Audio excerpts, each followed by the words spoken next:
Vabbè, noi ogni settimana cerchiamo insomma di giocare a pari con tutti, anche perché guardando la nostra rosa ci abbiamo poco da invidiare a nessuno, insomma, però il livello dell'avversario oggi era importante, loro sono una squadra che merita in pieno la classifica che ha e ce la siamo giocata, però come spesso succede quando agguantiamo la partita o la conduciamo, ultimamente c'è un po' di cali di tensione che quella Lega non ti puoi permettere perché gli avversari sono comunque sia tutti di livello, ecco.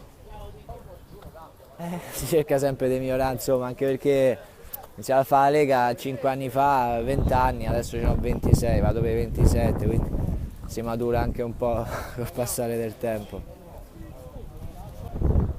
Il desiderio è quello di raggiungere l'obiettivo prefissato a inizio anno, insomma, è la zona playoff, anche perché ce lo meritiamo per i sacrifici che facciamo durante l'anno, se lo merita il presidente perché la persona più appassionata di lui io per questo torneo non l'ho mai vista, quindi sarebbe un giusto regalo per lui ma anche per noi stessi perché, ti ripeto, stiamo facendo grandi sacrifici, stiamo qua col freddo, con la pioggia, molliamo mai, quindi sarebbe ecco questo, il raggiungimento dei playoff. Quanto finisce? Non te lo, me lo tengo per me, dai, diciamo Risultato che esatto e marcatore.